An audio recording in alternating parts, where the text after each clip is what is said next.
व्यहङ्कारचित्तानि नाम न श्रोत्रजिह्वे न चक्राणनेत्रे न च व्योमभूमेर्न तेजो न वायु चिदानन्दरूपा शिवोऽहं शिवोऽहं चिदानन्दरूपा शिवोऽहं शिवोऽहं चिदानन्दरूपा शिवोऽहं शिवोऽहं न च प्राणसंज्ञो न वै पञ्चवायु न वा सप्तधातु न वा पञ्चकोश न वा पाणिपादं न चोपस्कपायु चिदानन्दरूपा शिवोऽहं शिवोऽहं चिदानन्दरूपा शिवोऽहं शिवोऽहं चिदानन्दरूपा शिवोऽहं शिवोऽहं न मे द्वेषरागो न मे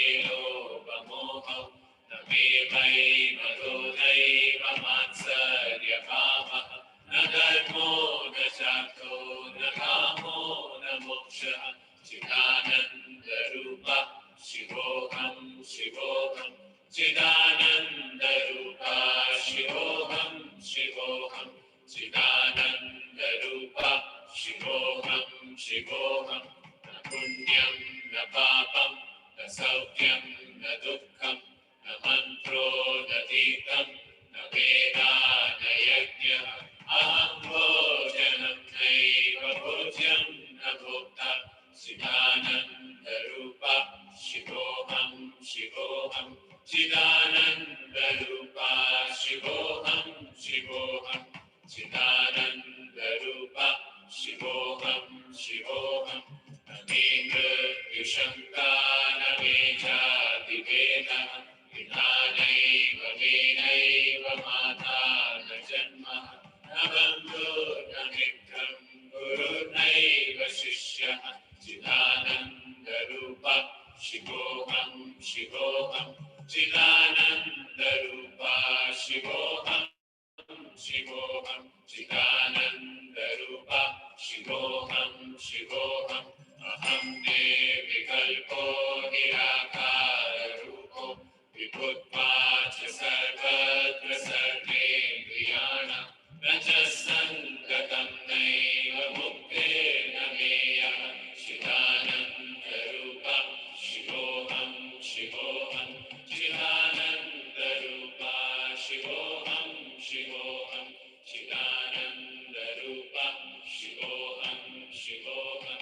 मनोबुद्ध्यहङ्कारचित्तानि नाहं न च श्रोत्रजिह्वे न च घ्राणनेत्रे न च व्योमभूमेर्न तेजो न वायु चिदानन्दरूपा शिवोऽहं शिवोऽहं चिदानन्दरूपा शिवोऽहं शिवोऽहं चिदानन्दरूपा शिवोऽहं शिवोऽहं न च प्राणसंज्ञो न वै पञ्चवायु न वा सप्तधातु न वा पञ्चकोश न वा पाणिपादं न चोपस्कपायु चिदानन्दरूपा शिवोऽहं शिवोऽहं चिदानन्दरूपा शिवोऽहं शिवोऽहं चिदानन्दरूपा शिवोऽहं शिवोऽहं न मे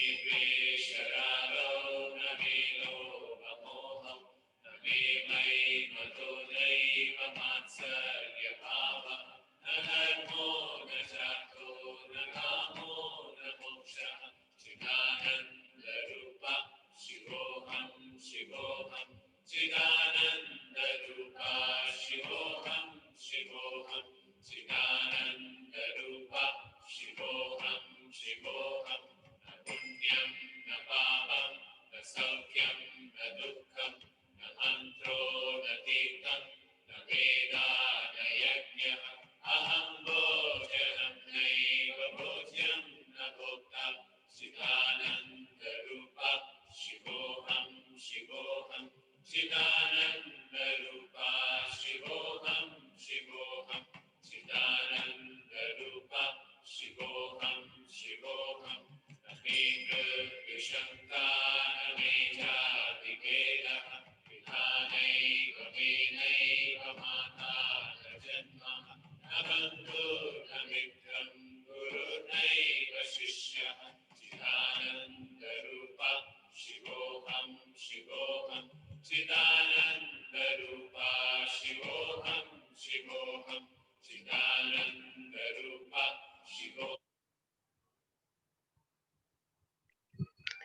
A very good morning and a warm welcome to all delegates joining us today on this online platform for Week 20 Build Bharat Safe and Secure India, a 25-week series which has commenced from 26th of July 2020, a purely knowledge sharing webinar series successfully progressing each Sunday.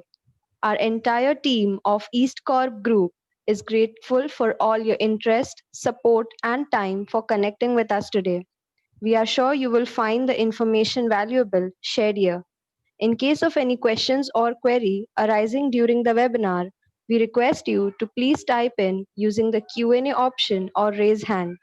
During the webinar, also keep an eye on the chat section for links to view our previous sessions and to join our ECG community for newsletters, case studies, pocket guides, advisories on fire safety security. We have our group CEO, Mr. Hemant Khadse, who will lead this session. Let us proceed the session with a small prayer.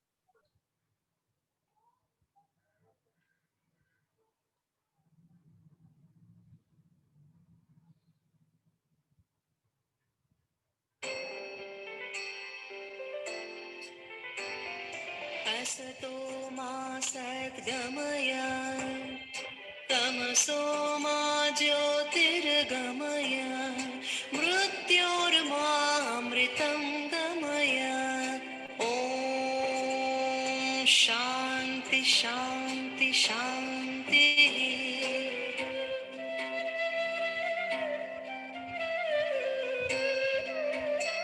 Come on, chant this one. असतो मा सद्गमय तमसो मा ज्योतिर्गमय मृत्योर्मामृतं गमय ॐ शान्ति शान्ति शान्तिः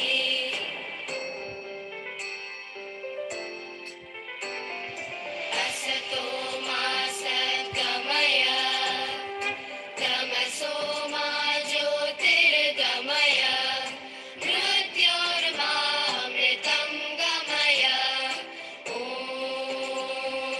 शान्ति शान्ति शान्तिः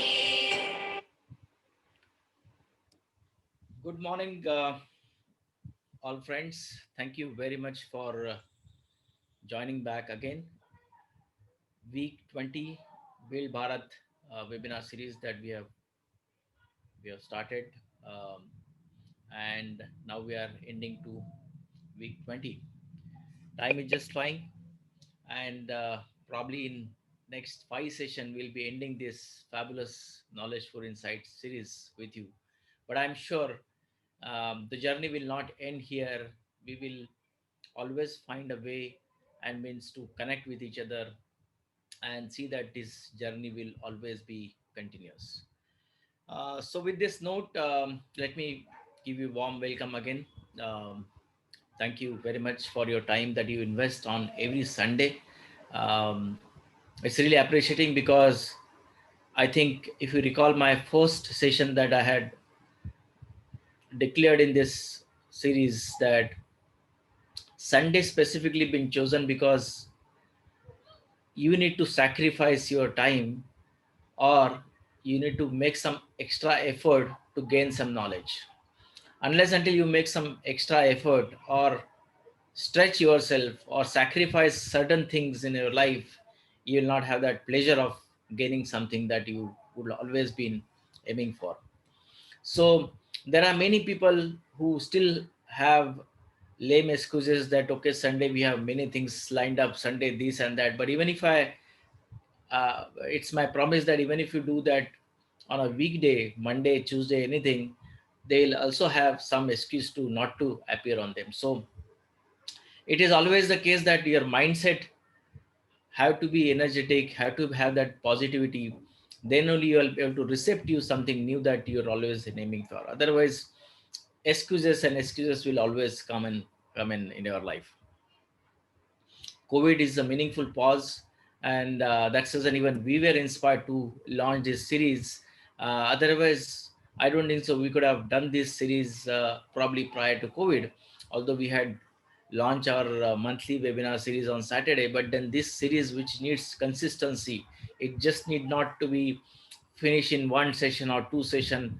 We have launched a very very big academic mega scale at 25 week, and that too with no conditions. So it needs consistency, it needs persistence, it needs uh, pure purpose behind what we're doing. So uh, I think last week that we have discussed on operation and maintenance, but maybe some of you who are a little new, that we had started this series adding various topics which are relevant to fire safety security, right from concept, understanding what is a brief, what is the concept of safety security means to you, how this can be formed, what are the engineering sense of safety means, what are the fire and life safety codes available for you to refer, how do you make your strategy, how do you make your plan, how do you assess your risk. So there are many things that are very very crucial for organization. And just because most of the organization do not find enough time or maybe competent resources, they lack on execution, they lack on planning, they lack on strategy. I think, as I mentioned to you just now, the COVID, which is a meaningful pause, I think this is how you should be able to use that time for your activity, which is going to build your strategy for long run. And that's the reason I always encourage that take this extra effort. This is a time that will never come in your lifetime. Learn whatever maximum that you could learn out of this universe. Gra- just not only have the practice of learning, it is also have to have practice of digesting it what you learn. Otherwise opportunities always come abundant way, but then you also have to see that what is your appetite, how do you strengthen your appetite to grasp more. And this is how you need to have that struggle of managing both insight, taking the insight and creating that wisdom within yourself, convert that knowledge into a wisdom, and you practice that wisdom in your day-to-day life. It can be personal life, it could be work life. So every session that we have added has a lot of value that we wanted to add. And there are a lot of insight that people wanted to have and get an understanding in managing their role. It could be technical role, it could be non-technical role, but this is the topic that everyone needs to understand.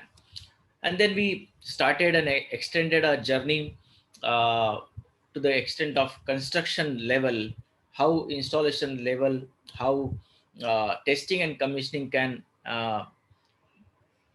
bring the value or bring that energy or bring that liveness into your system. Because doesn't matter, you design a very well uh, codal system or code compliant system, but if it is not commissioned, if it is not uh, tested in a right way or in right spirit, then the handing over will have a lot of flaws and it will be a system failure. So we have to complete the cycle right from concept till commissioning. And commissioning is a very very broad concept we also looked at in a very detailed. Specifically last week we discussed about the operation and maintenance, which is again a very important phase for every occupant. And it starts with compliance, it starts with the planning, it starts with planning how this compliance can include in your strategy. And your commissioning starts with your compliance, because compliance is always taken care into the concept level and the planning level, because that is what most of the organization actually start spending more time on compliances. But then this is not only the important or only element that you need to focus on, you have to really go beyond compliance. And today the topic that we are also going to discuss is a training which is also not just regulated on compliance, it is always above compliances. So O&M phase is always important, that you need to see that, revisit whether you are compliant or not, what are the gaps, what are the records that we are going to maintain, documentation requirement, and also we are going to spend uh, specific time on this particular topic, records, that is documentation management, because many organizations lack in terms of managing their records.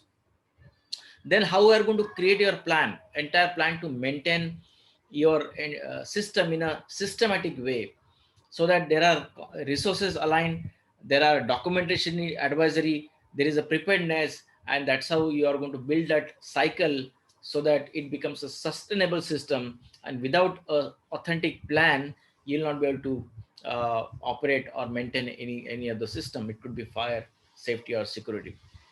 And then of course inspection comes in play.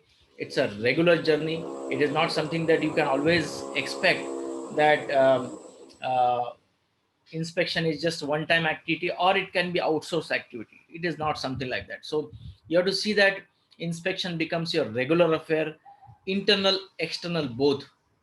Not necessarily that, as I mentioned to you, AMC contractor is expected to do inspection, but they may have limited overview or limited eyesight. But internally, being an owner, you have to see that this becomes a regular affair for your system. Then of course housekeeping, how clean, neat, and clear your site is. That's how you are going to reduce your hazards, you are going to reduce your damages. Because of the housekeeping, there could be a lot of incidences and accidents that can result into fire or any kind of a disaster. So you have to see that housekeeping is not just a kind of a one time discipline, or limited only to the compliance of 5 years or 3 years. It is a discipline, or it is a culture that you are going to create in the organization, so that there are no challenges in terms of any hazards or storages as such. And then training, which is going to be today's topic, that we are going to have a deep dive. But then training, mostly people, it's not something that people do not know, it's not something that people don't practice. It's only the clarity is important. So I'm trying to give you fundamental background of understanding and implementing your training plan. Because on paper you see most of the organization are actually doing the training programs internally, externally. But then if they have a more clarity, it becomes a more meaningful activity. It will result more results, and it builds your culture in the organization. So this is how we till now we discussed about the operation phase. We also left some questions for you. What's your maintenance program? In case anybody has any view to share, I would encourage people to raise the hand and share, or ask any queries for this episode that we have learned last week. What's your involvement in terms of maintenance activities or operation activities? Is it completely outsourced, or it just minimally exposed? How efficient you think your program? As I mentioned, to plan, first of all, plan has a really broad meaning. But then do you have a plan? If it is available in writing, or it is being executed, how efficient that program is? Again, that's a retrospective question or awakening question that you need to ask. So this is what we discussed till now. But in case you have any queries till now, you can probably ask before we proceed to the training part, so that we don't leave any baggages, or uh, any any kind of queries or assumptions specifically here. So anyone has any question, please raise the hand. Or not only this topic, any topic till now, you can always ask me, in case you miss out anything that you could not understand, uh, so that we can get it answered.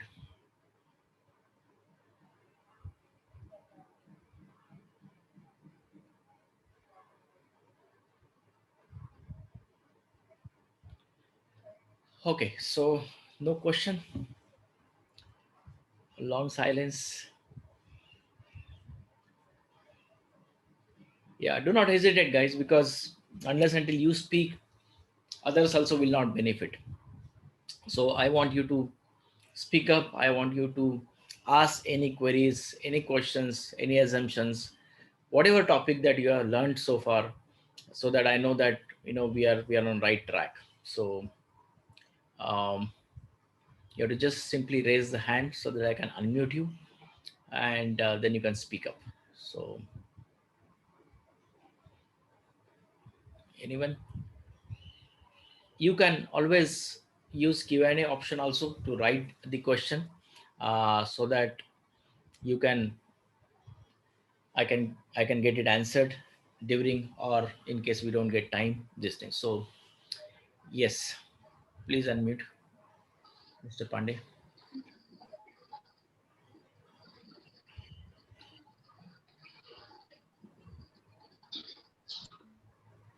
Yeah,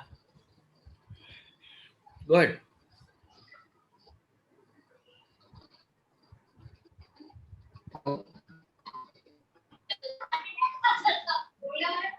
Yeah, Hello, yeah, go ahead please. uh, Is it back? Srinivas here. I Yes, have one question. yes, tell me.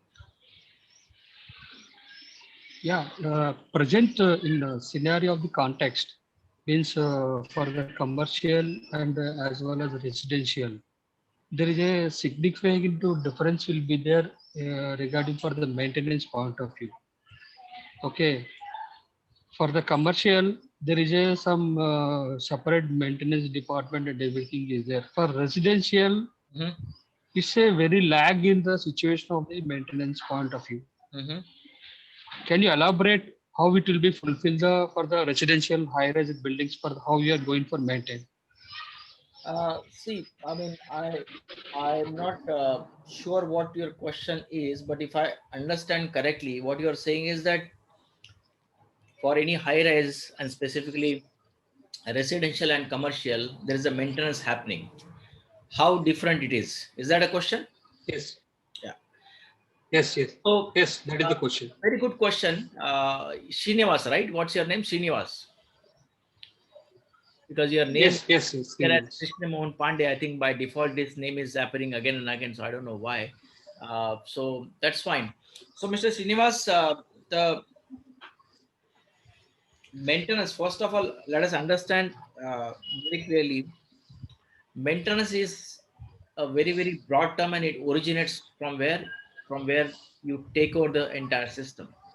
And I'm referring this term specifically for fire and safety or security specifically aspect, where which is intended to protect life and property. Sorry, property.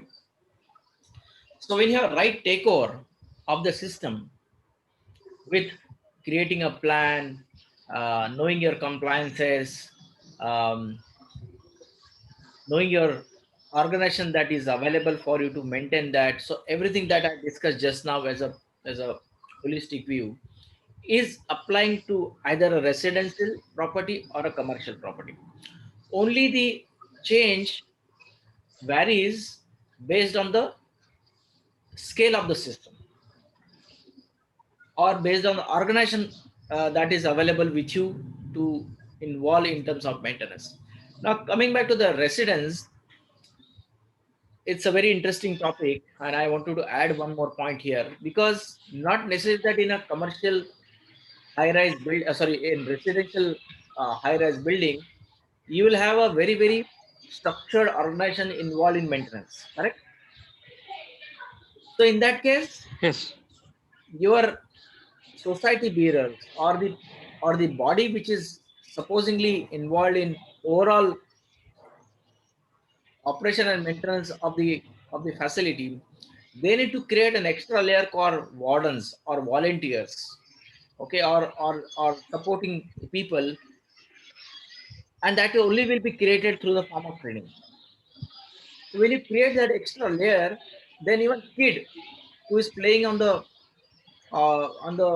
podium, he will know that this is the fire hydrant wall. I don't have to play with that.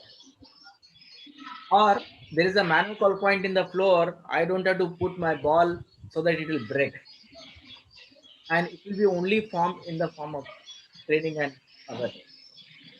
This otherwise in commercial, you will have a structured organization. You will have people involved on day-to-day basis to maintain and take care of the entire healthiness of systems. You will have a proper AMC on board. You will have documentation to be followed. So everything can come there.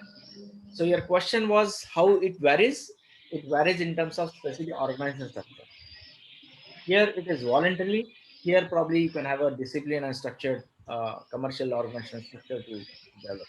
But otherwise, all activity remains same. You have to maintain system here. You have to maintain system here.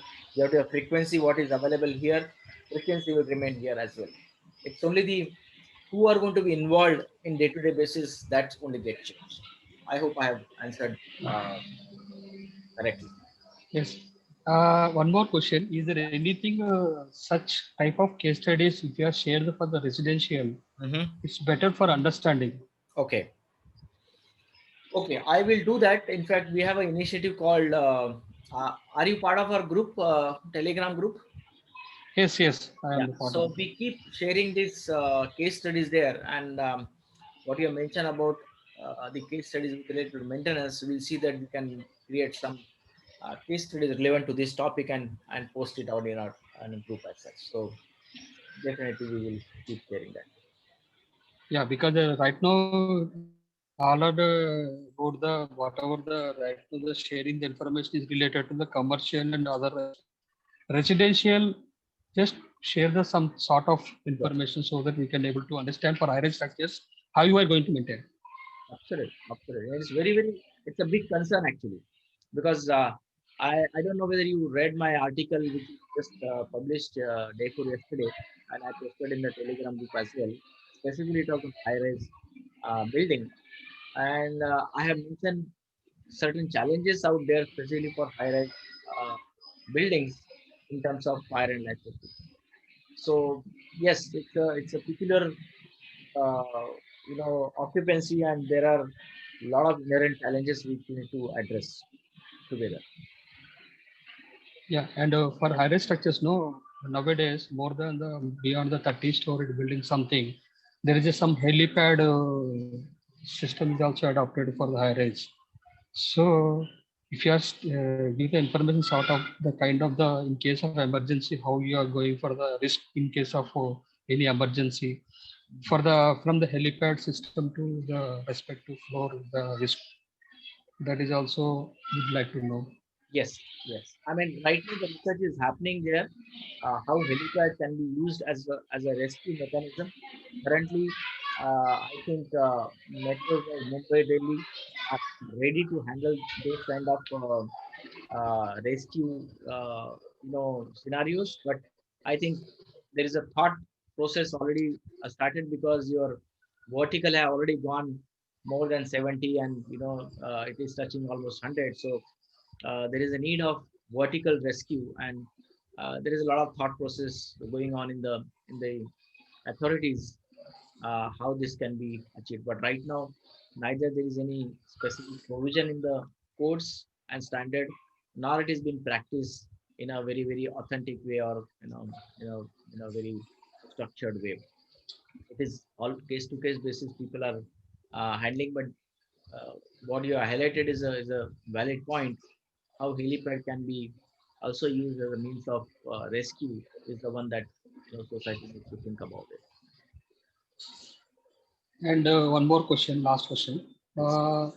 For the evacuation floors, we are going to provide for alternative or some regular intervals. So how we are going to maintain the in case of fire to evacuate the particular floor, or how it will be considered for the norms, that also we would like to know. Um, Evacuation means what are you talking about? Refuge floor? I'm talking about the so for the high-rise structures. There Yeah, will be some intermediate evacuation floors will be there. yeah. That's what it's called, a refuge floor technically. Yeah, refuge. Yes, refuge floor. So those are actually highlighted or included in the development control rules, and depends on the specific cities. Development control rules have been applied, and they keep on upgrading and changing it. So in Mumbai specifically, if you look at it, every 8 floor they have categorically mentioned that there has to be a refuge floor, which is kind of a area which is intended for not all occupants, but the people who are uh, not able to use the staircase, maybe the pregnant ladies, maybe there are physically handicapped people or senior citizen or small kids, they can take the help of, or they can take the shelter of refuge floor at respective floors and wait for evacuation to happen. So those are the evacuation methods. Refuge floor is the one that is there, but in global terms, or there are many best practices now also in India happening. It's called, instead of refuge floor, at intermediate floor like 8th floor, it's called area of refuge. That means every floor will have some area of refuge, like a kind of a balcony. Yeah. So that balcony becomes your area of refuge for that particular uh, apartment. Especially, I'm talking about residences, high-rise residences. So area of refuge is the very, very common and acceptable norm in US or in NFPA. Vis-a-vis in India, we always call a refuge floor, which is intermediate. So not necessarily that a builder have to sacrifice on open space on every level, and don't need the FS of huge. So there are multiple ways how you are actually uh, building your evacuation strategy in the form of refuge or assembly area or area of refuge. These are all things to be uh, evaluated during planning stage. Yeah. Yeah, thank you. Um, good question. So,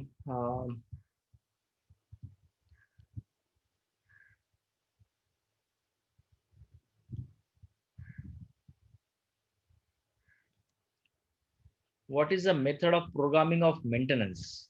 Um, See what I mentioned.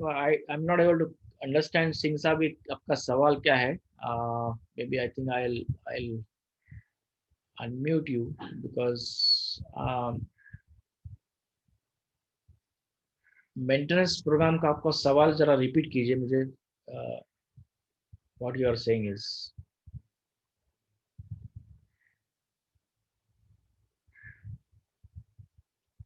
Singh साहब, can you talk?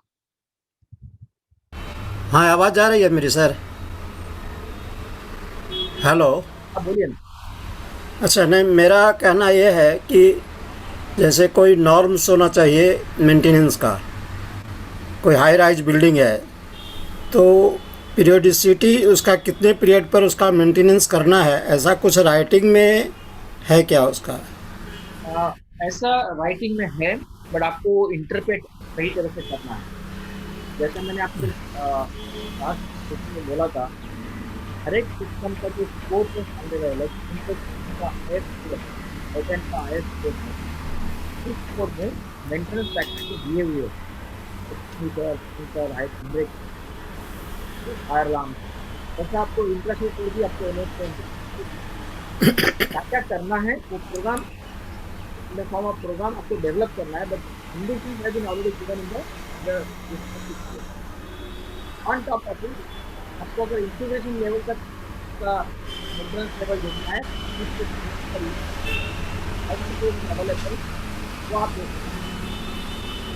तो ये आपका student का role है या फिर owner का role है कि how they are going to create a plan. इसलिए मैंने तो बोला कि लास्ट तक के बेनिफिट बताइए. सर, मेरे ख्याल से जो मेंटेनेंस बड़ी है उनको कितने दिनों के बाद क्या मेंटेनेंस करना है उनको हैंडी होना चाहिए. कोई तो हाँ, कोई तो बुकलेट होना चाहिए जिसमें उनको सभी जो उनके बडी हैं मेंटेनेंस बडी उनको पता होना चाहिए, और वो एक्चुअली इम्प्लीमेंट होता है या नहीं उसको somebody should monitor. करेक्ट. तो दैट्स व्हाट आई सेड. यहाँ पे जो प्लान जो मैंने लिखा है, ये प्लान आपको बनाना है. जी. और कोर्स एंड स्टैंडर्ड फ्रीक्वेंसी आपको तय करना है. मेरा फायर अलार्म मेंटेन होगा या सेमियरली मेंटेन होगा या एनुअली मेंटेन होगा. recommended course and practice are already there in the course and but these are basic minimal. Fire alarm के लिए उन्होंने सिर्फ बोला है एनुअल इंस्पेक्शन होना चाहिए, बट आप एनुअल तक इंस्पेक्ट करने का जरूरी नहीं है. आपका अगर सिस्टम बड़ा है तो आप सेमी एनुअली भी उसको कर सकते हैं. तो you are the owner, you are the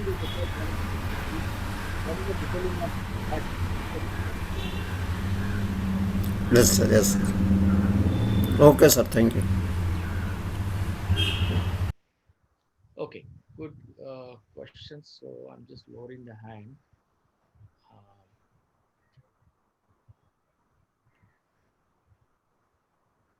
Okay, so anybody has any questions, so um, they can raise hand. Let me just proceed further. Okay, so let's talk about the topic of the day, which is very very interesting, and it is of very close to my heart. Training. I mean, I think in the one of the brief that I mentioned, training is the one that it needs passion. Unless until you have that passion, uh, training cannot be neither delivered nor it can be digested. There are many good trainers who are not willing to accept them as the trainee or as a student, and that's how they fail. So it is very very important for every person, professional, it could be new entrant in the organization or very experienced. Training is always a journey. It is never a full stop or kind of a completion stage for anyone. Even for me, as I mentioned to you, I always relate with a number of experience. If my experience is 27 years, I still consider that I am filled with only 27%. That's what my philosophy. Because there is so much of knowledge available, there is so much of information available in and around, which can be taken into practice. And this is how your training mindset is all about. Let me just start with the story here. I mean, it's not a story; it's a live case, I would say, in terms of training. I'm sure this picture is known to everyone in India. It's a Taj hotel in Mumbai, and just few weeks before we have remembered this iconic tower in the form of 26/11 attack. Yeah. So on November 26, 2008, precisely, terrorist attack happened. And apart from this iconic building, there were dozens of locations in Mumbai specifically where attack was made by the terrorist. And this specifically came in the limelight because of many other reasons attached with this building. So this building for 2 nights and probably 3 days was under siege, held by men with automatic weapons, uh, who took people on hostages, killed many people, set fire to the uh, farmers' dome of the hotel. So they did whatever they could do, or they could damage on this building for almost 3 days. The siege of the Taj quickly became an international story in the media, and lots of people covered it internationally, including CNN, BBC, and everything. So there was a gentleman called Farid Zakaria who was representing CNN and who grew up in Mumbai. And in his report, he aired that the day after attack, this 26/11 attack happened, he spoke eloquently about the horror of what had happened in the Mumbai, and then pointed to a silver lining: the behavior of the employees of the Taj. Of course, he gave the entire story of what had happened here and there, but what he highlighted, which is very important for today's discussion, that he highlighted the behavior of the employees of Taj. And that's what I wanted to bring to the point of discussion here. Apparently, some of the something extraordinary had happened during this event, this age, according to a hotel manager who was um, the Taj employee, uh, had fled to the scene to protect themselves during the attack, but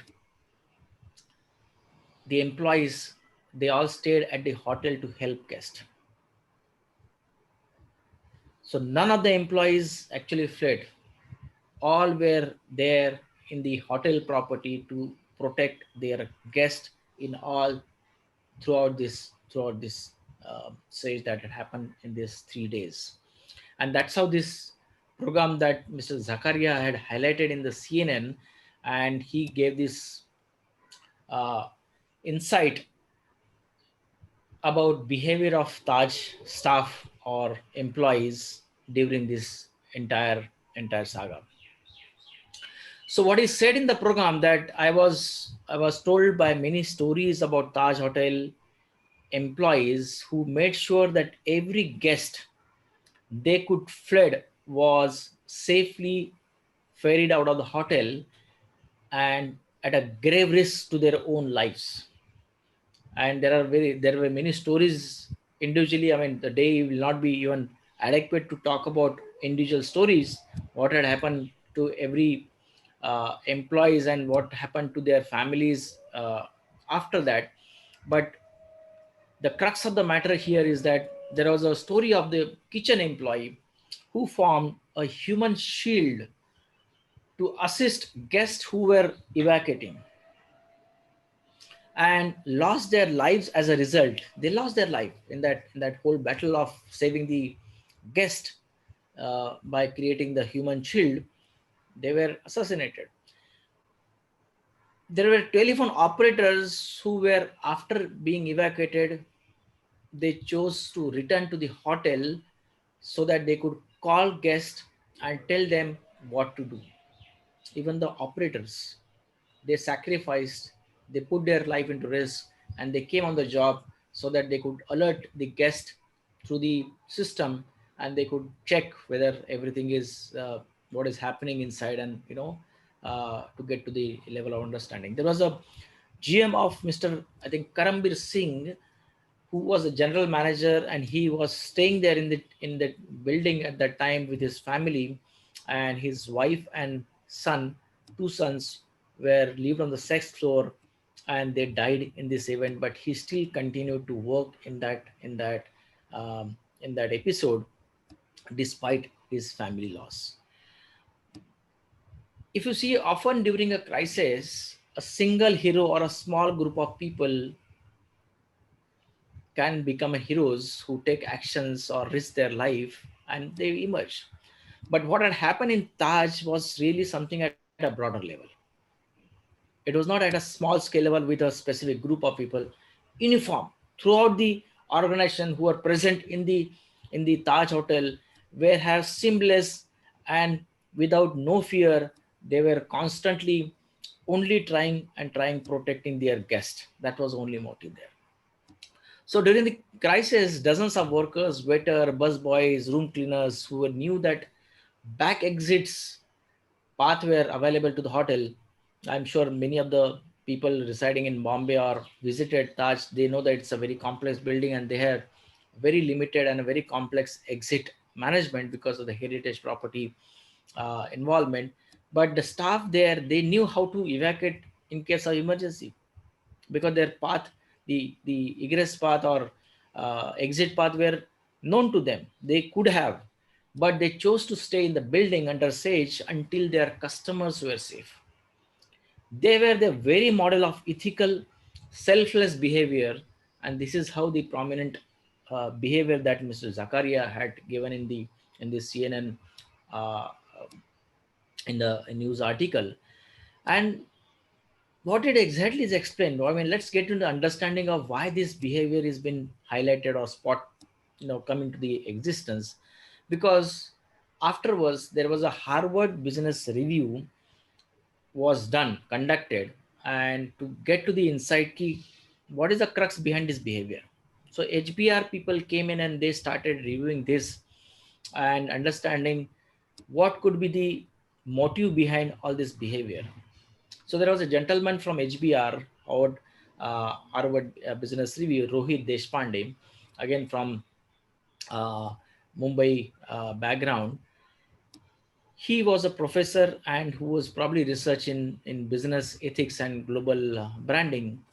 So he was a very renowned person, and he came there after 9 months attack. And Deshpande was here in India and started interviewing with a lot of senior management of the hotel on completely different topic, but found that the people who he was talking, they were they kept him staring on conversation back to terrorist attack. He was talking all the around here and there, but they were always during that interrogation emphasizing talking about terrorist attack because it was there in the memory. What was interesting about all those interviews with senior management was that they could not explain the behavior of their own employees. They were not talking about it that okay, we are this, we are that. Nowhere that was the point of discussion, but they simply could not explain it because they were so emotionally attached with the incidents. Even after 9 months, when Deshpande tried to interview them, and that's how this Deshpande, the HBR guy, decided to do his own investigation of the company to see that it might be able to untangle the cause. See, he wanted to figure out what could be another motive behind why these people are still emotionally attached with this. So after a year, Deshpande again he flew back and then he went and into the HR department. He looked at all HR policies. He looked at all HR recruitment, how this is happening, and that's how the new surprise came in, or magic, that he could understand of Taj specifically when he started looking at those HR, policies, HR practices, or HR team involved, how they select the people.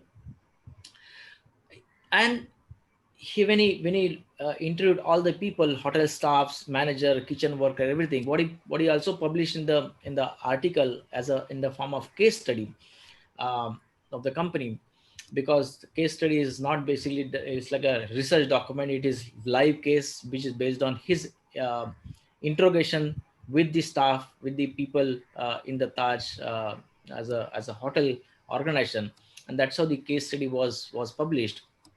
And it perhaps has something to do with the kinds of people that they recruit to become the employees of that Taj, and that manner that they train them and reward them. So basically, how the recruitment process has been practiced is what is the magic or crux that he could realize when he started and ended the case study at it. So what was that recruitment to reward uh, strategy that Taj is actually implementing it?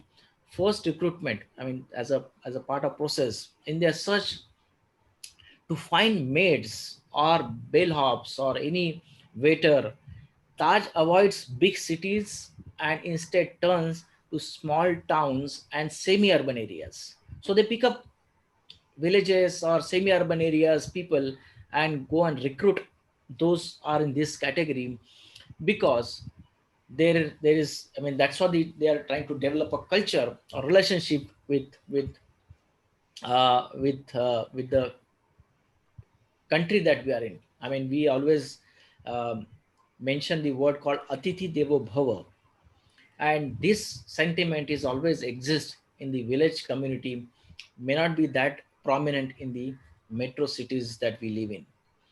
So this is the important fact that it had come into his case study, which is very significant. And what he says is that they are actually recruiting from the personal characteristics. Of course they are meeting the qualification requirement, what is minimum as a requirement as the uh, job design requirement.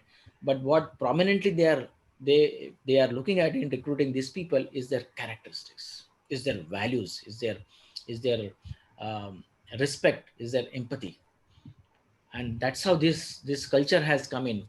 Taj Manners explained to Deshpande when they were during the process that they recruited for traits like empathy, because that kind of underlying value is very hard to teach. I mean, you can have a lot of trainings, you can spend a lot of time, but it will take years to build that value. But it can be ready-madely available in the minds of the people who are in India, coming in from this village or tier 2 cities.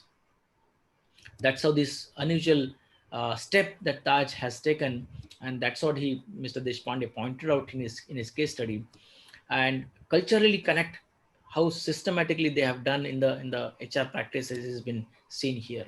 So India is a country where people are almost obsessed about the grades in order to get ahead, you have to have really high grade, but there is an organization that is doing just the opposite. They are recruiting not for grades, they are recruiting for characters.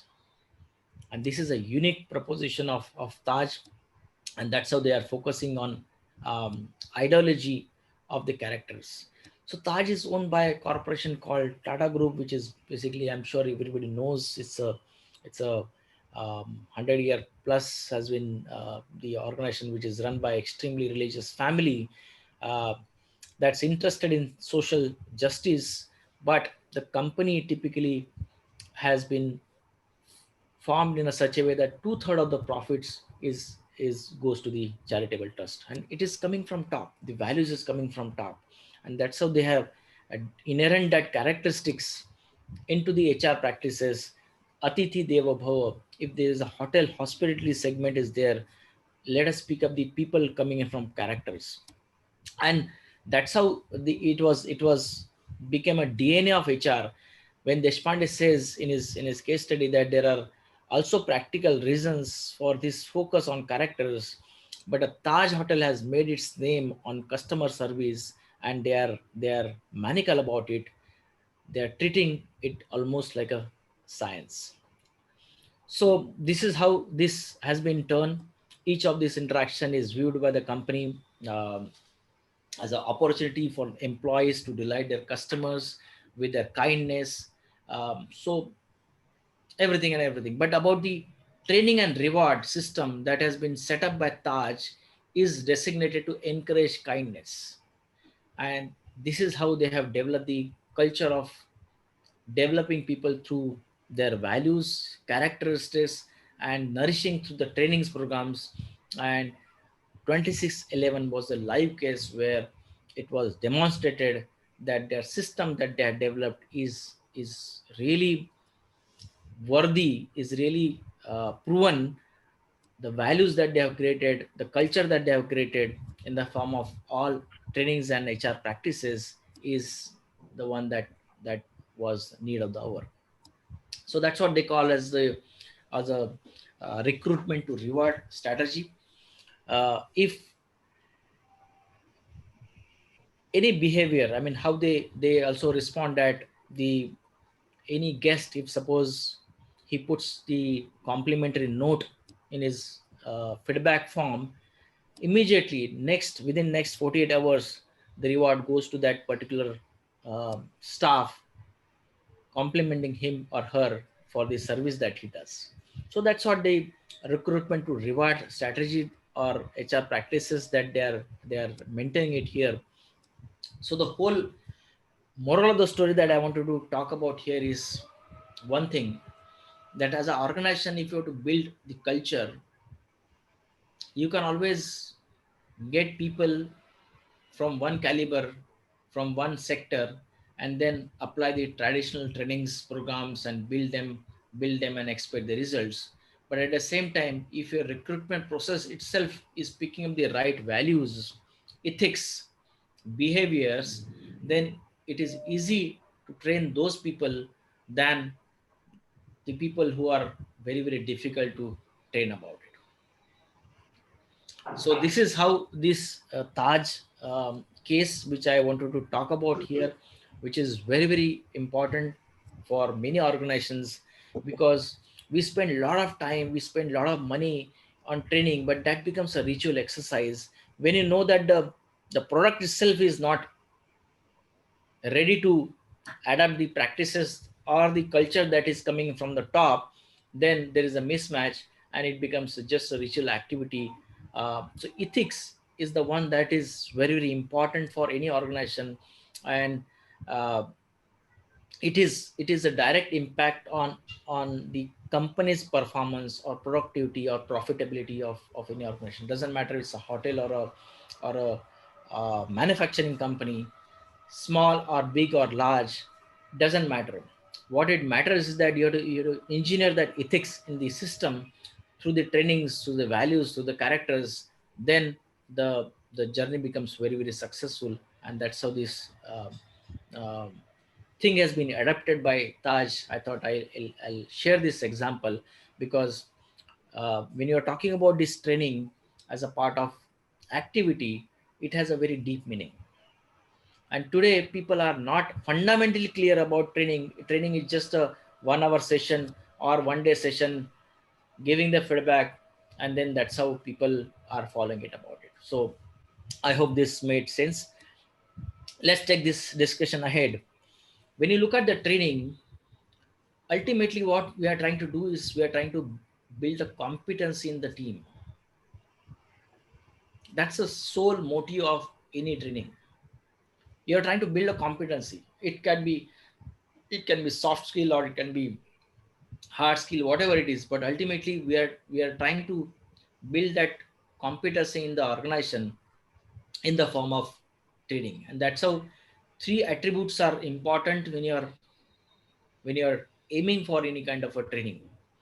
One is basically how knowledgeful that training session is. What are the takeaways?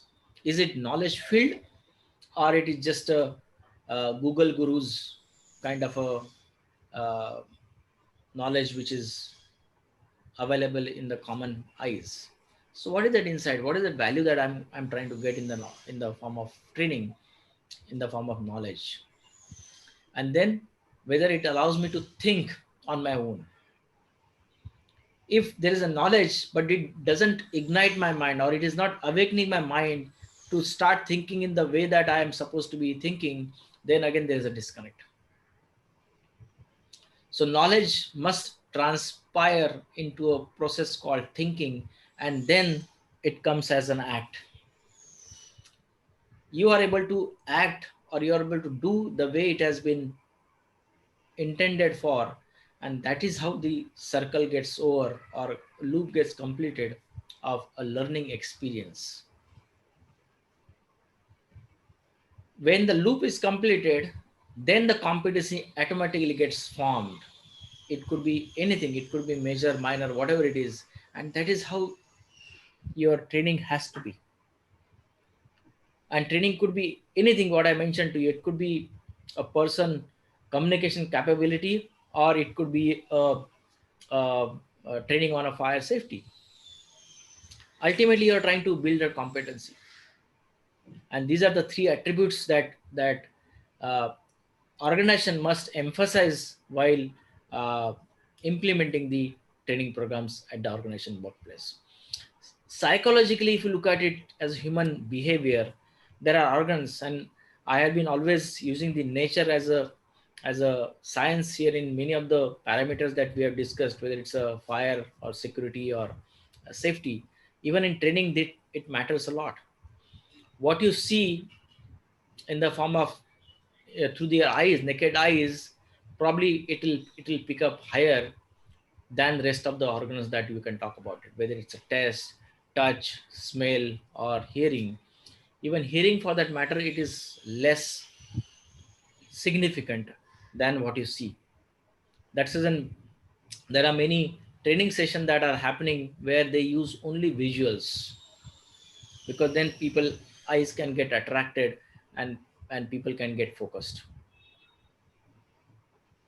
So this is a very very one principle, or number one principle of understanding how the training would be uh, uh, at your place when you're engaging it. And then of course there are theories that are attached with the organelles, like what you read, again probably 10% chances that you can remember.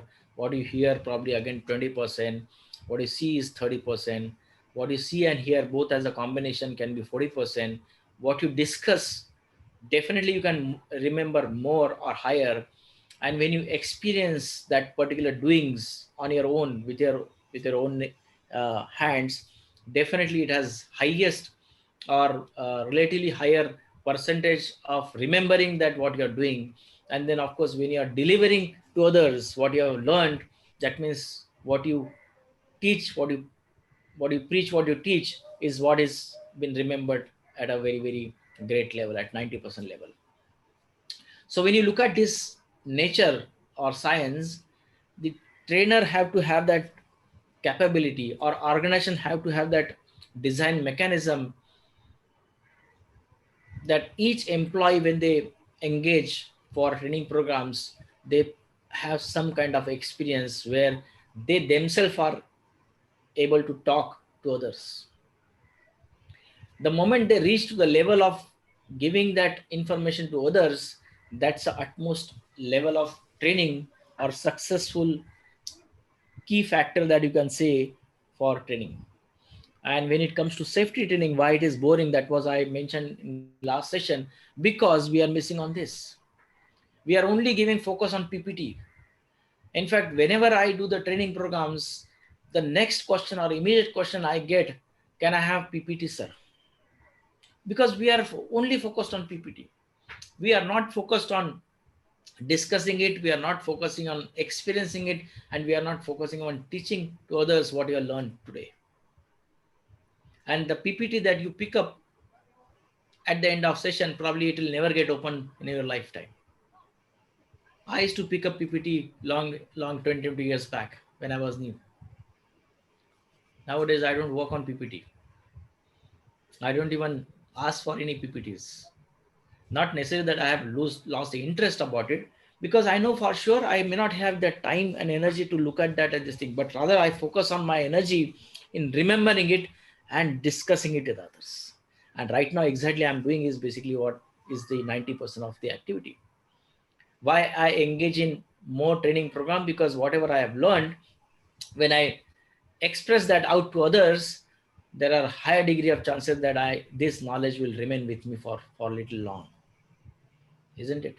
And that's how you build a community, that's how you build a society.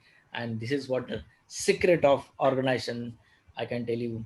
Many people don't understand this common mechanism, but if you understand this fundamental, today's takeaway is only this: the moment you understand this mechanism and you reach to a level of when people are making themselves as a trainer, then your organization is going to be very matured, and you will be able to you'll be able to achieve your training objectives very quicker way and effective way. Yeah. Any questions, please raise your hand or put it in the Q&A. I can answer it in between. These are again three very, very key words that everyone should remember. When you are doing a training programs, essentially, of course, we are building a capacity, competency, uh, but then the focus has to be on these three elements. Ultimately, we are trying to focus on skills, attitude, apart from knowledge. Skills and attitude are missing, again the loop doesn't get completed.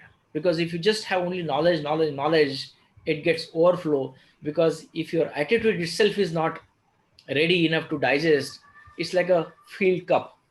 And that's reason why we always start with the prayer. Because the moment we start the prayer of that 1 minute that we start with this webinar that we do, we are trying to empty the cup. We are preparing our mind to accept the new things, or maybe accept to refresh the things that I knew earlier, but I'm emptying my cup. Because the moment your attitude is that I know everything, then doesn't matter even if the information is new, or doesn't matter the quality content is coming to you, or doesn't matter the trainer is very professional or knowledgeable, you are not accepting that knowledge because you're not ready. Attitude. And then of course, if that knowledge is not resulting into a skill, probably it has no meaning. If your mock drill, just I'm trying to give an example to so that you can relate this, if that mock drill is not making that person developing the skill of getting up in case of fire and reaching out to the exits, going to the assembly area in a quicker and better way, that is a skill. That's attitude. If that mock drill is not going to serve this purpose, it becomes just a session which is predominantly for a compliance purpose. Every 6 months you have been doing, you're happy, you're taking the photograph, selfies, and done, isn't it? I remember there was a story of a schoolgirl in Bombay where she emphasized very clearly in media, saying that I could save 7 people in my society when the fire occurred in my society, just because I have experienced that mock drill in my school. So she has developed that attitude, she has developed that skill of rescuing not myself, even as long as I'm safe, I can take others also safely and rescuing people. Look at the 8th year, 8th standard school girl is talking about this way. She rescued 7 people just because she has developed that skills and attitude through the mock drill that she has gone to. And mock drill is nothing but a kind of a training. So you have to see that you are developing that skill, and without the practice it will not come. If the mock drill is going to be only one time exercise, or any, for that matter, any training is going to be one time exercise, there are chances, and there are high chances that you will forget it. In fact, it is the uh, nature uh, statistics that even if today what you are hearing right now with me, tomorrow 50% you will forget it. Next Build Bharat session, when you come on Sunday, probably what I discussed, 70% would have gone. And this is not something that abnormal. This is normal. That's why I always take a practice of recapping it. Why? Because there is again reason behind it. Why I spent 5-10 minutes earlier? Because I know most of the people even might naturally forget what we discussed last time. So there is a missing link. So there has to be continuity, and that's the reason we are having the experience of this 25 week together. Is basically not necessary that we are trying to create a total new pie and then we are not able to build that blocks together. We have to build blocks together because everything is interrelated, and that's what we are trying to do. What skills development? Of course, this is not something a training I call. This is a knowledge sharing experience session that I'm doing it here with you right now. This is not a true form of training. Training will come eventually. I'm going to launch specifically training programs. By the way, we are not ready, but stay tuned. Maybe this week you will hear in the Telegram group the new training program that we are going to launch. There are two training programs that we are launching. Um, One for specifically uh, trainers, and there is a second program that we are talking about leadership. So these are the two programs that we are launching. It's at manufacturing stage. Probably in the next 2 to 3 days time, you will hear it in the group. So those who are interested, take the level up, take a deep dive with us. You are most welcome. You can register it right now with Afrin. She'll send you the link, and you can get it registered yourself. In case you are just without knowing the details, you want to still take a dive based on my trust that you will be able to get value out of it. Go and subscribe or register your name with Afrin, and definitely we are going to make it happen. So that is the next step that we are going to do it. So let's continue our discussion. In terms of health safety, or HSC or EHS, whatever you call, in terms of training, there are many trainings that can be divided. First is the induction training. Uh, Not necessarily that most of the organization or many of the organization are actually able to practice this induction training program also effectively. There are many organizations where they have only video clip of 3 minutes and that's how they do it. But it's maybe their convenience because of the large entry or large number of people who are entering into the organization. So it is not having practically possible for them to have a one-on-one um, induction program. But ideally, preferably, one-on-one induction program is always better because then there is a connection, and that's how you can actually start the training journey. But very very important for medium and large organization that they have to have induction programs at the beginning when the employee, doesn't matter is a fresher or an experienced, steps into your facility, because that's how the training DNA starts. The moment he gets into the training mode, he knows that this organization is going to take care of me well. They are going to take care of the safety, and this culture can be predominantly start the moment you enter into your facility. Then of course, when you start jobs, specifically job specific, you can have many training programs. Supervisory at management level you can have. Again, it goes to the leadership level that I mentioned about it. So there are variety of training program that can be designed to suit your organization, which will make a manager effective, which will make your leader as a leader. And then there are a lot of specialist training like first aid, um, you know, train the trainer, or any kind of a specialty that you want to have specifically, HAZOP, HAZID, JSA. So there are n number of technical trainings that you can design it for your own people, which can make your organization efficient and effective. Then of course you can have refresher course all the time, because um, refreshing is always the best practice, and that is the only way that you can keep engaged all your people, and do not lose the information or knowledge that you have gained initially. So have that practice of refreshing and reinforcement all the time, so training becomes an ongoing journey. But to me, I always use the term as an experience. I don't call as a training, because training becomes a formal way of limitizing yourself to a specific area or activity. But the moment you have an experience, it becomes your event, and it becomes a memorable event, isn't it? So learning has to have an attachment with an experience. In fact, I remember, I don't know whether many of you have seen my first day slide, where I mentioned that you are going to with me for 25 week, and it's an experience for you, isn't it?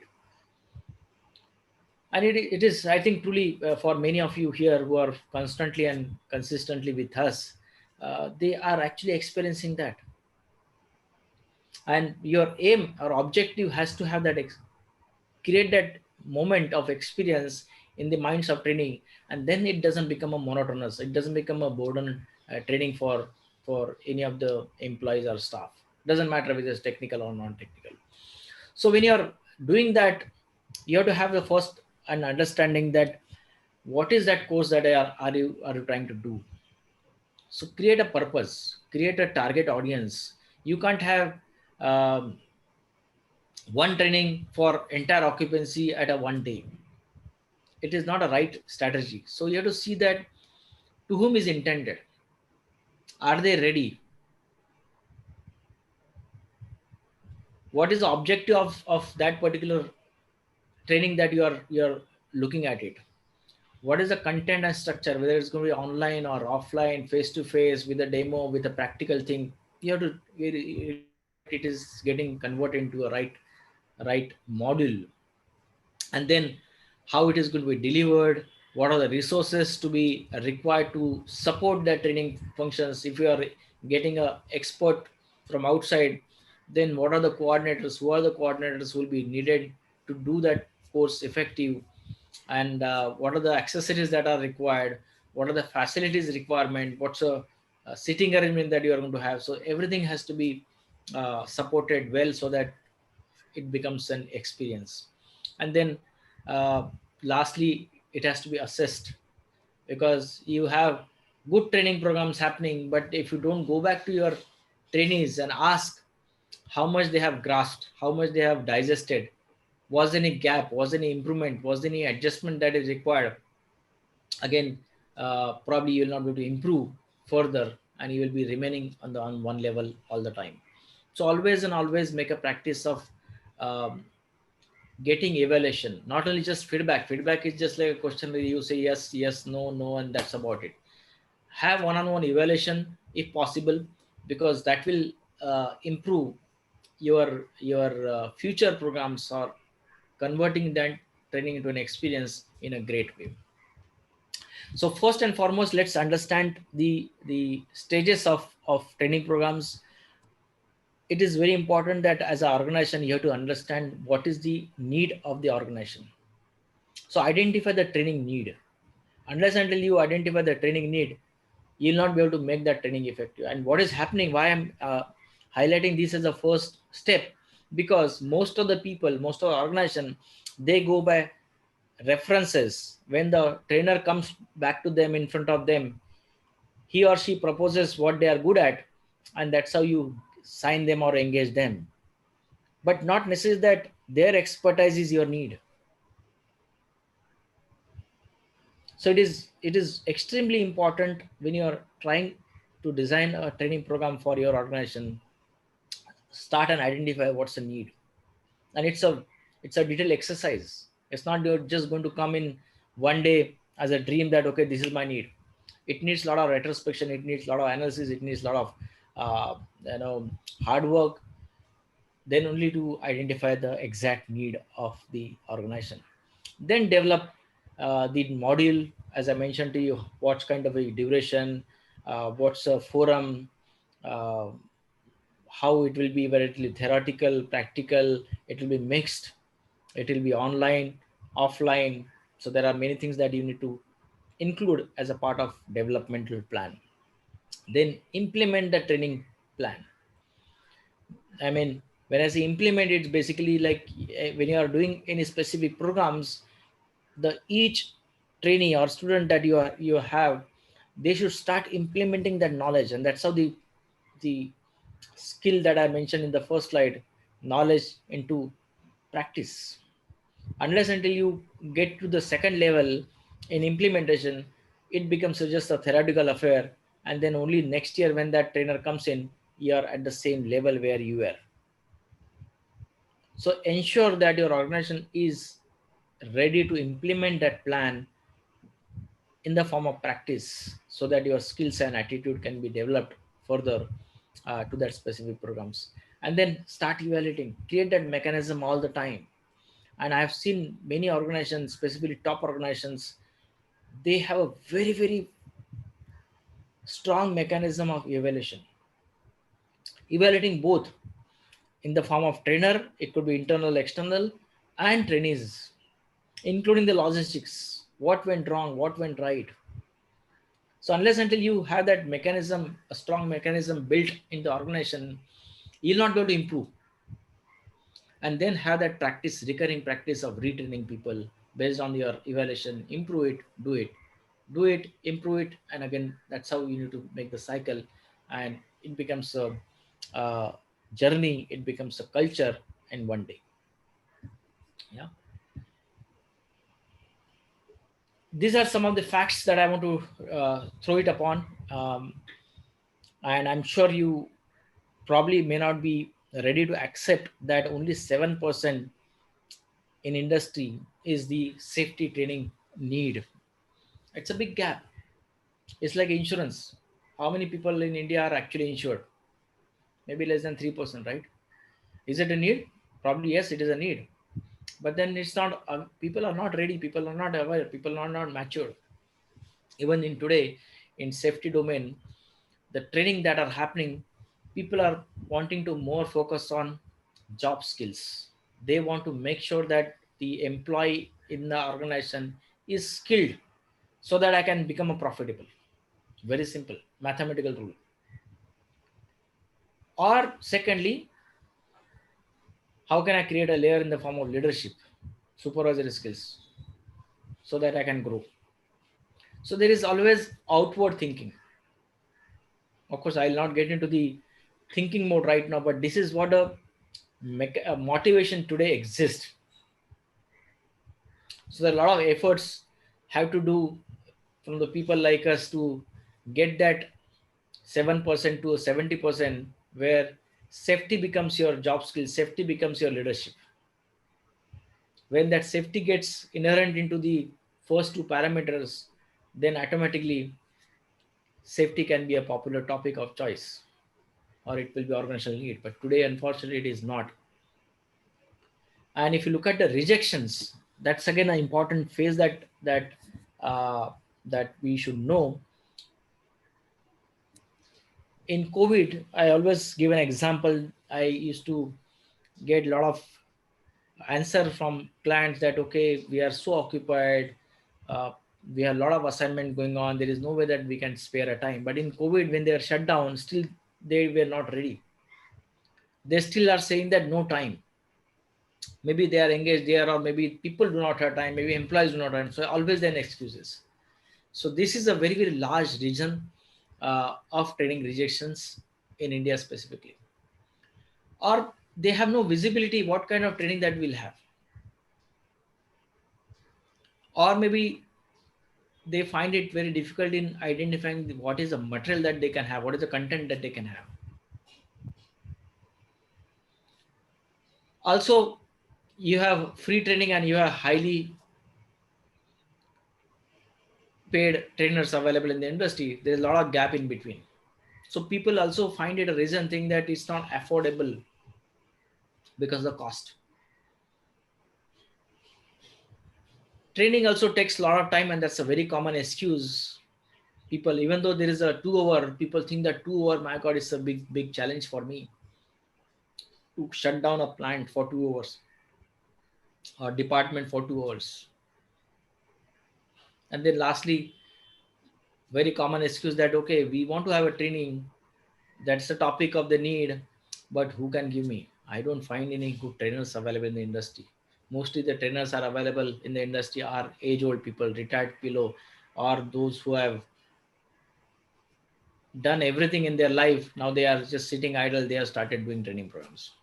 There are no professional agencies available here to do the training programs. That's irony.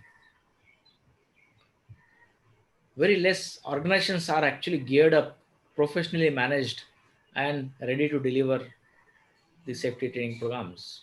It's all individually best people or freelance people who are driving this domain, and there are a lot of organizations who are not accepting them as an individual because of many reasons. So these are the some of the reasons. So you need to see that where your organization fits in and why this rejection is coming in. How can you deal your this rejection? And once you are analyzing this, then probably you will be able to understand that training can be a big gap for your organization. Another important parameters that I want to talk about in continuation with why training fails, and there are many organizations specifically uh, where trainings are happening, but then they are not effective. They are not effective in the form of sustainable programs or effective programs because of only three reasons. And these are the three reasons. And I'm sure you are with me on this. First parameter is the leadership, because safety starts from top, board of director. If the training is initiated by HOD just to comply, or it is in his KRA that he has to do two training programs for his department, the purpose is what? Is a compliance. If the purpose is just a compliance, it'll never get succeeded, because it's a not a matured purpose or a fruitful purpose for an organization in a holistic way. So most of the people, they often ask to attend a training program because they simply receive a notice from training with a requirement to attend. Okay, tomorrow there's a training on behavioral based safety at 2 to 3 o'clock. Please be ready in the conference number 4. And that's how you get a mail, and then you are prepared for it. And that's all. There is no human connection. You don't know why this behavior based training is all about. What is it meaningful for you? What is it going to do for you? There is no connection between top management and you. So it's just a matter of a mail that you are receiving it. So you don't have that attachment even in going through that BBS training model, isn't it? Unless until there is a compelling communication from leadership that, okay, hear me out. Tomorrow we have a very interesting session. This is the purpose. This is the key takeaways for all of you. Make sure that you are available.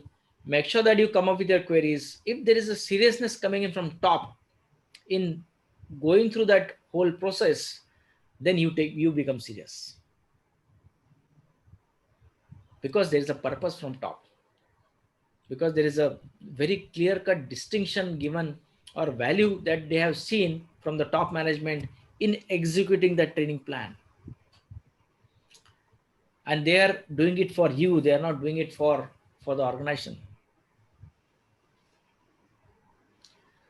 So if this leadership is existing, then probably the importance of training is well taken care, it's communicated, then attendees will also assume that it is not important, or that's just a kind of a flair for next month.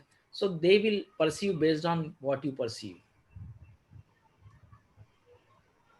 and that's reason you will see that training fails, because they will have less attendance, or they will just come and sleep, or they will come and attend the phone calls, or they will be only presenting their name and signature and then run away. So many things can happen, and does happen. And the first and foremost reason is purpose. Very, very important. So always and always have a direct involvement from top leadership in conducting, organizing, and executing the training plan. Unless until there is a seriousness from top, it will not be fruitful, it will not be meaningful for you to invest on the training. It will be just a ritual of the organization. It will be just one of the event that you will have in the organization. Second and important is content. Okay, content is not something that I'm looking at in the form of PPTs again. What I'm looking at is that what knowledge are you trying to take away from this entire training model. Assumingly you communicate the purpose and intimate all the employees that okay, this tomorrow is a behavioral based training programs 2 to 3 conference number 4, this is what you are going to do, and we want to make sure that everybody understand this, all the purpose is clear. But important thing is that you have to deliver that clear focused content that builds that on that value.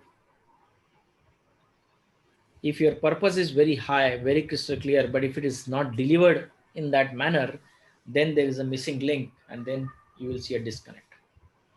And I personally have attended many training sessions where trainers and materials are setting very, very world class, but it really didn't ignite my mind. It didn't it didn't teach me what I needed to know. The slides were fantastic, the case studies were fantastic, but if it is not relevant to you, then it is not going to awaken your mind, isn't it? So the problem was that instead of giving a specific use, if you are just being a generic, and if you are going to uh, give field by field or some different feature into the lecture, then there will be disconnect. So this is what content means. It should be relevant, it should be practical, it should be specific. How they are going to make use of this into his or her role. Because as I mentioned to that triangle, knowledge, skills, and attitude, that's what they have to do. They should be able to convert that knowledge into practice. If you don't have that piece of practice for them, then they are going to forget to the next day only, because there is no direct connections. They are not able to practice what you are teaching them. So this is very, very important. So training sessions must be focused. Show them how this work is going to happen, is going to be done. Explain in details what is the step by step, the process, how to make their job successful. So that's a clear focus that that training model should have. In a layman's example, if suppose you are asking uh, a student to play a basketball, and if you have a theory class about giving them a basketball training, how this is going to be game to be played, and then all of a sudden you get into the level of discussion of what is that basketball property, what is the material construction of basketball, how it has been manufactured, how to select basketball. If you just go into that level, so it's going to be distracted, isn't it? That's not going to be meaningful for a player to get into the basketball ball. They want to know the game. So this is very, very important understanding that we need to have into mind. And then of course third is the reinforcement. I mean, reinforcement is basically another area where I need to probably go into the detail, because reinforcement means basically the continuity, engagement. When you are doing this training programs, if people are not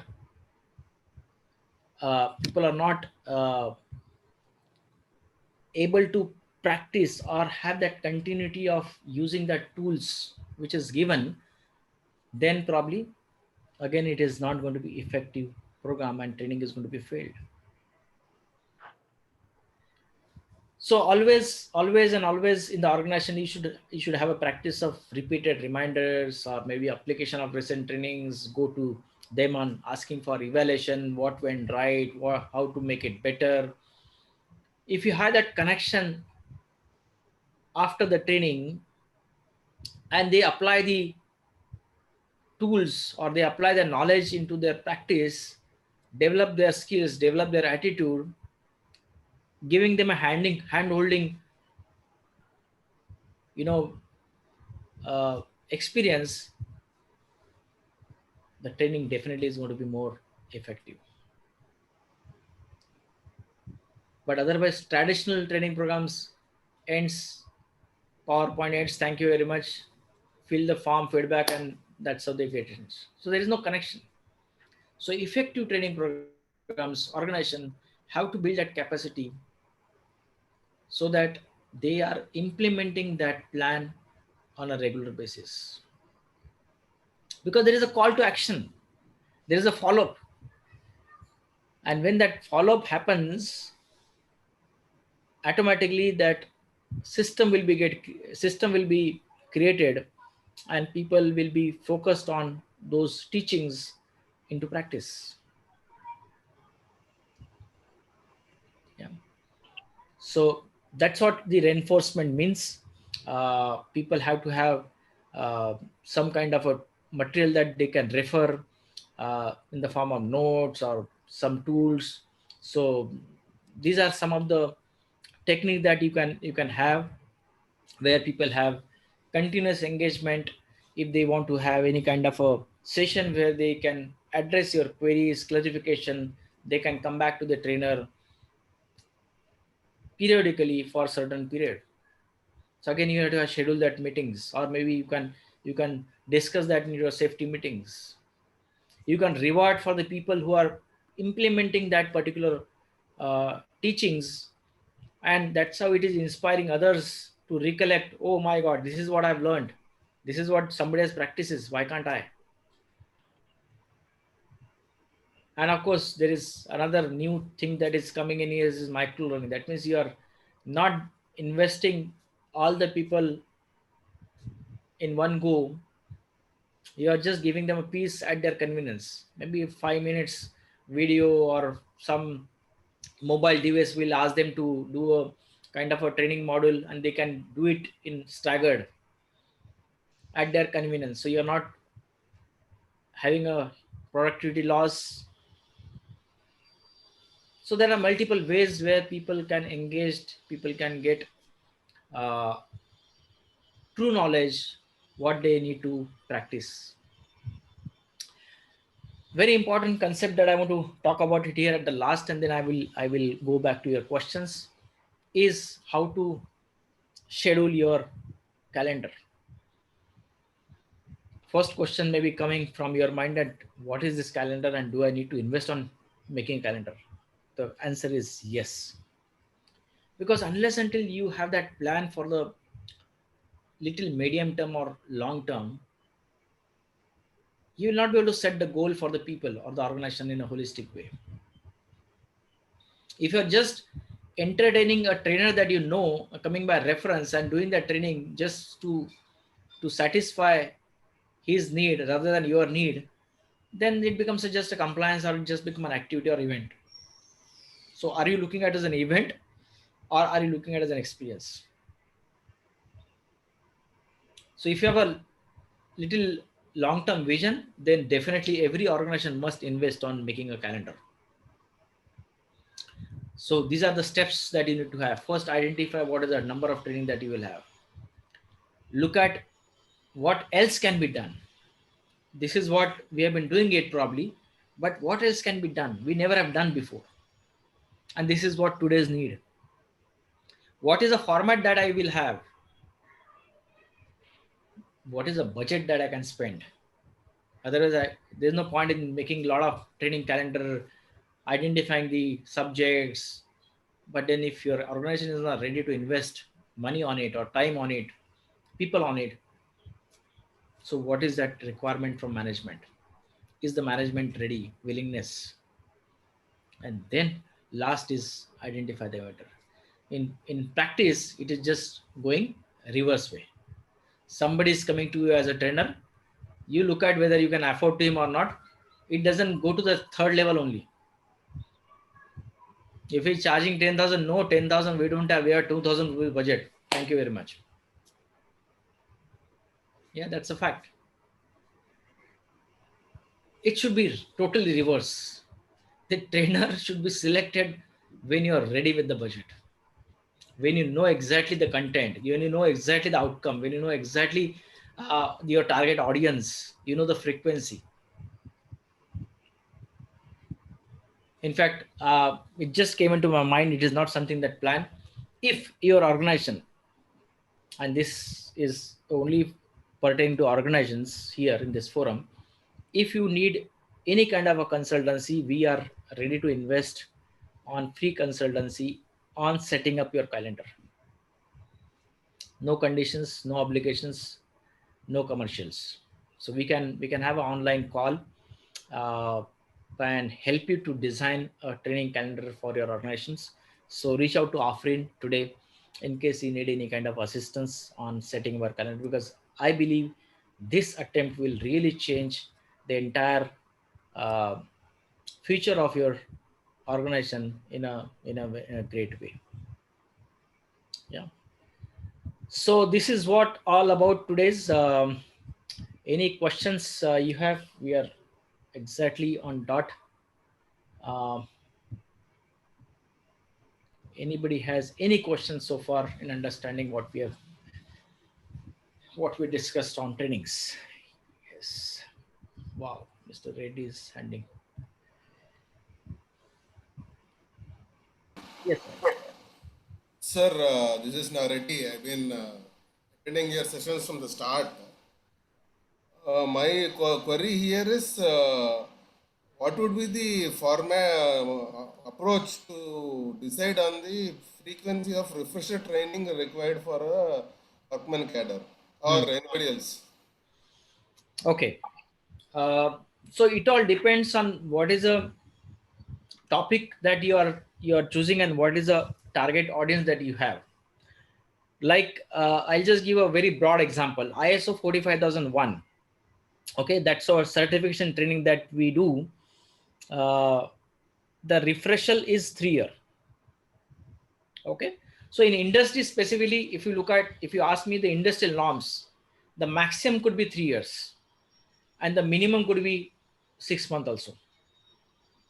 So it all depends what is the coverage that you are going to give. If suppose your training itself is going to be heavy loaded 3 days, then you can't have refresh every 6 months, correct? Then ideally it should be at least minimum 1 year or 1.5 year or 2 year plus. But if it is just a 2 hour training program that you are doing it, I think it is wiser to invest on every year also.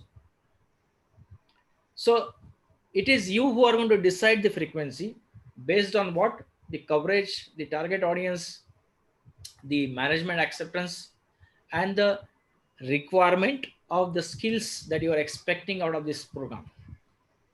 If the skills needs refreshed every time, as I mentioned to people, will forget this program today, tomorrow, after 1 week, after 1 month, then that skill development will not happen.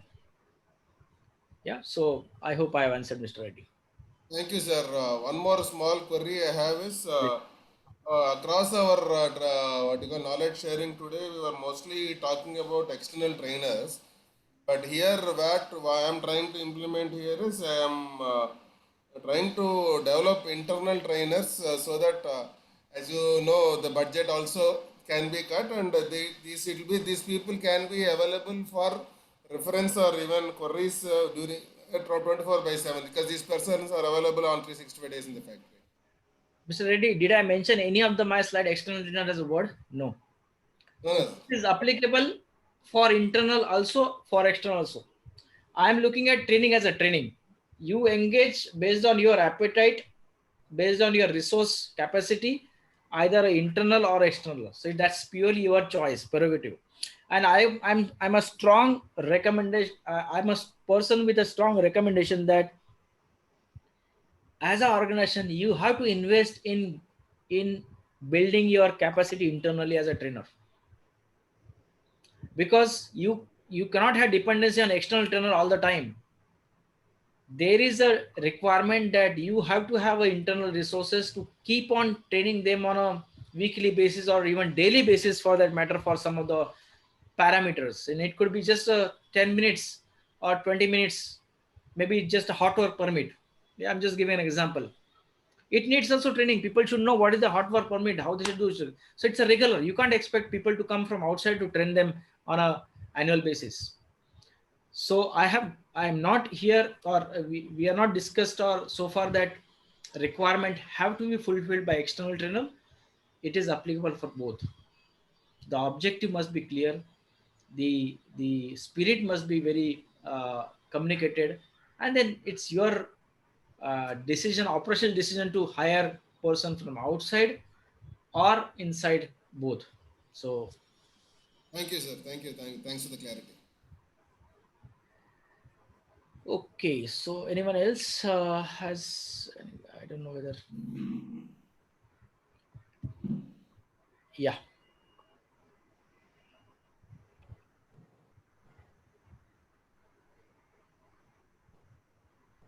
Yes, please go ahead.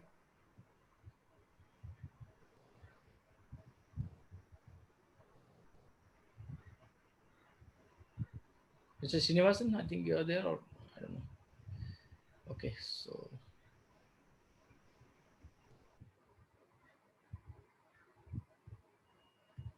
okay, Mr. Falke, Shalke.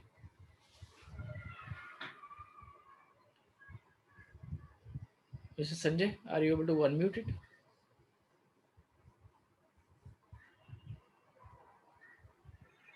Hello, Yeah. am I audible? Yes, please. Yeah, for ISO 45001, which topics are covered on the training program? If I want to get the training or any certification for that? Yeah, 45,001. There are many trainings. I mean, if your organization wants to get accredited by 45,001, then people should know what is it, how to implement that. So that's a awareness model that you can start with. People know why I should have a 45,001 as an organization. What is my preparedness level? What is my documentation requirement? And then you can have a recurring session happening to help your team to implement 45,000 at your place. So that's a journey till you get a certification. That's a one level of it.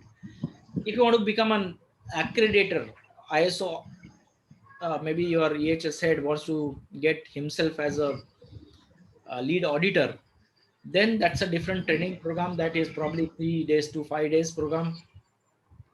And there are now online program happening. And once you clear that exam, you got a certification, and that is valid for 3 years, and then you can do a refresher course also. So that's how there are two levels of trainings happenings on 45,001.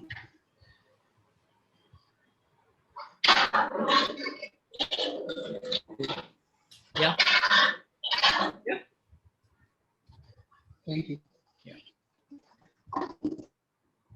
Okay, so I think more or less we are clear. I'm just lowering the hand. In case anybody wants to still ask, you can raise the hand. Because otherwise I'll get confused who are not raised the hand and who are not raised. Is there any Q&A? We have no Q&A. Okay, so I think, okay, Mr. Singh. Okay, Mr. Singh, tell me. Yes, sir. I am audible. Yeah.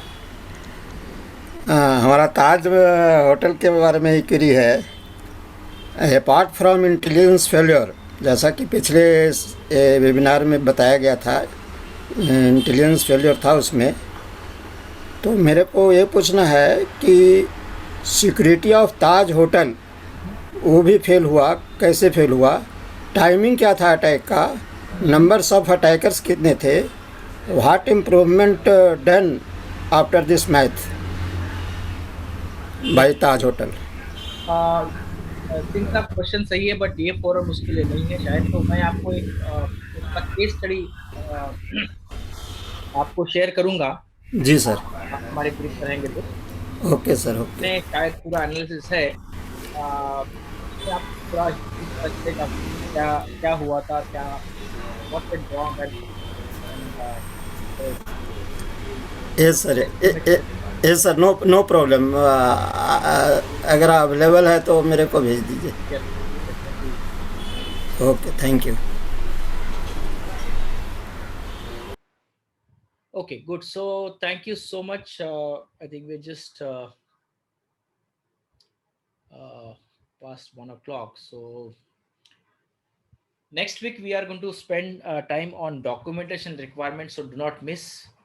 Bring in your as many colleagues, friends, network associates into this community, because now we are just on the last leg of this webinar series. So make sure that you are all there with your community, and we are building that community at a larger level. So what are the documentation requirement, how critical those are, and how we can develop those, so we'll get an answers in the coming session on Sunday.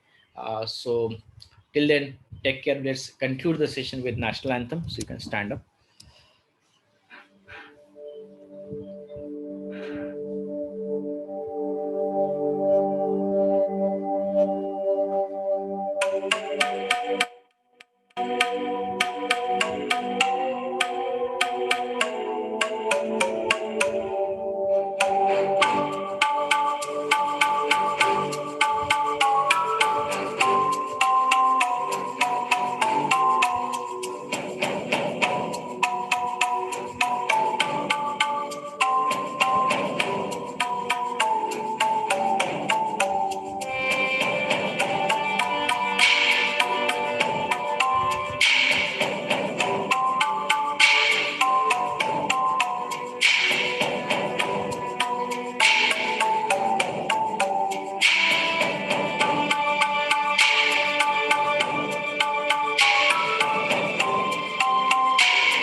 Thank you so much. See you next Sunday, 11:30.